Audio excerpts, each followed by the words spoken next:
Hello, everybody. My name is Ray. Welcome to the Evangelical Dark Web. We got some bitter news to talk about. The fight is coming to myself for a story that I reported on last week regarding the Southern Baptist Convention and a megachurch in Tennessee lobbying for red flag laws.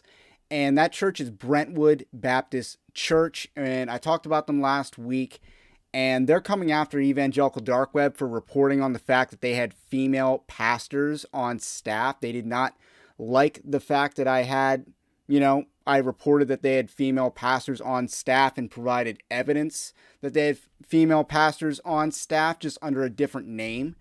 So they're coming after me for copyright with the DMCA on the article that I wrote, which is completely frivolous because of fair use doctrine. It's no different than if I were to show you their pictures on a YouTube video than to have it on a website. It's the same thing. It's transformative in nature kind of content. But here's the thing about false teachers.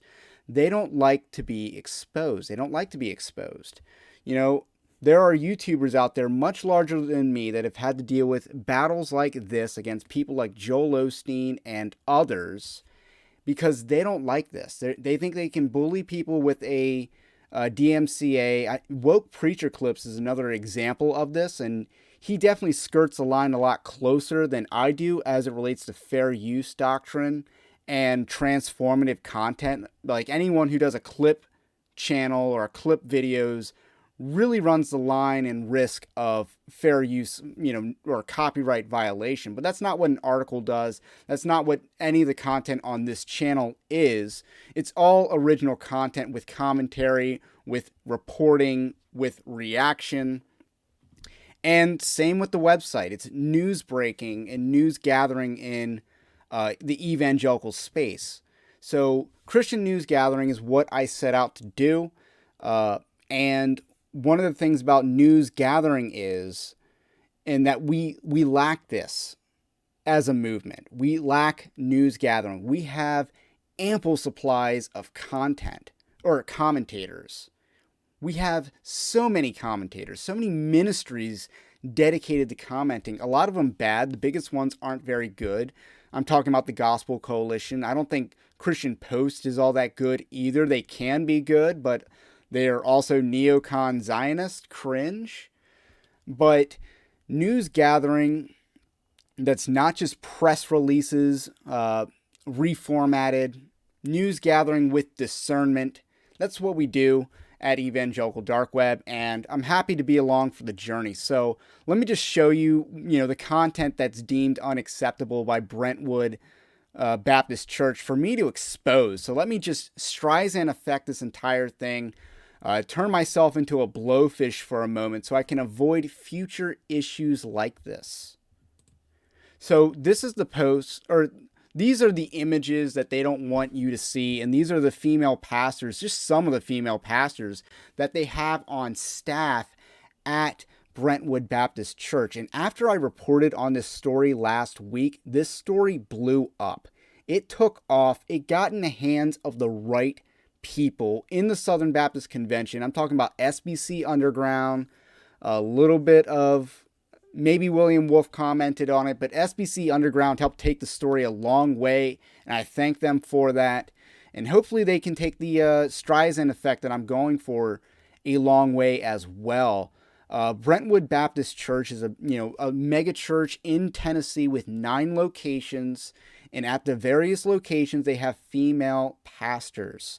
And, these are the 3 images that I screenshotted to show as evidence of the claims that I was making, which is just how journalism works. You make a claim, show evidence, show it to the audience, to the reader base, and let them decide. Obviously, you're going to have a theological bent to you, but it's no different than me showing these web pages. This is at one of their locations, the Harpeth Heights. Then we have the Avenue South and next gen ministers. So the first one I pointed out was a group and missions minister. Just to add comment on that, the reason why I'm counting this as a female pastor is the fact that groups and missions implies that she has some sort of oversight authority over small groups and missions trips. And I think this is beyond exercising authority, as the Bible prohibits, because if she's exercising authority over small groups, that means she's exercising authority over material, over how they can meet, when they can meet, which I think is completely unbiblical, because it's a question of authority. And who's in charge? Is it the Bible or is it not? Or is it, the cultural whims? And then we have 2 next-gen ministers, which I guess is a fancy way of saying youth pastor or youth minister. And the reason why I include these is because, they're going to probably argue that women can teach over children. And I'm not going to disagree with that because I do believe that's in the Bible. However, I would draw the line that youth groups would not be children. How do you justify a woman pastor overseeing a post-pubescent male? Because, I don't believe in prolonged adolescence. I don't believe in extending childhood longer than it needs to be. So how do you justify that? How do you justify positions like that? And then this was the West Church at West Franklin, which was the first church that I checked. How do you justify having female pastors and over youth who are in high school or even college? Because some youth groups go all the way through into college because they don't know how to offboard students into adults. A lot of churches struggle with that. So they just stick around longer and longer and longer and stuff like that. That happens. And I'm a big believer in family integrated worship.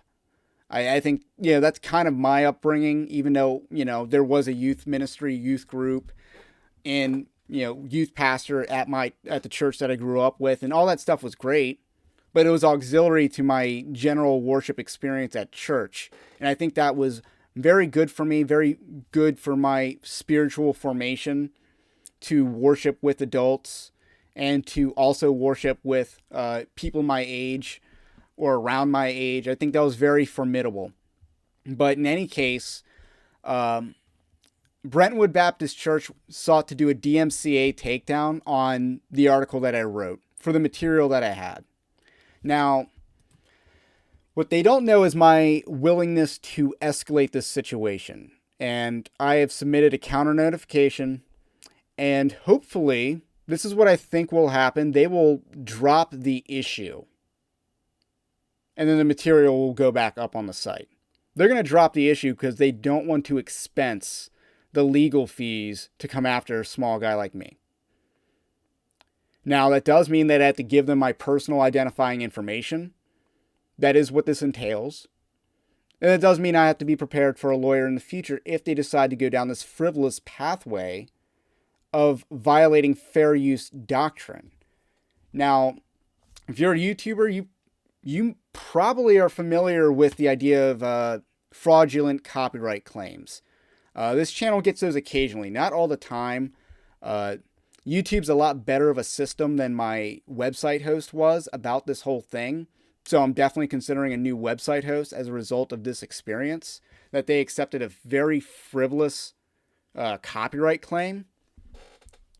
But according to them, I have to comply with it in order to do the counter notification, which really doesn't make a whole lot of sense, but they should have just dismissed it on hand because it was a clearly fair use. YouTube would have done that, in my guess, or YouTube would have allowed me to escalate the situation immediately and then, make them escalate the situation immediately, and then I can follow through with all the other counter notification stuff and all that other stuff. So, not the happy video that I wanted to make. I'm not the joyful warrior that I want to be right now. But definitely keep this in prayer. Keep this situation in prayer. And I usually do this not I usually do this in the beginning, but just to let you know, Evangelical Dark Web, Christian news, gathering, and commentary ministry. You can support us over at evangelicaldarkweb.org/join us or Patreon. But, just like this video, subscribe to the channel, subscribe to the podcast if you're new. It's really what I'm more interested in, to be honest. But if you want to give extra support on our Patreon-like system, you're free to do so. Have a blessed day. Just pray for the situation. False teachers, false teaching, bad churches don't like being exposed. Other YouTubers, other ministries have gone through this a lot more. I've never gone through it on a website end. I have gone through it via YouTube.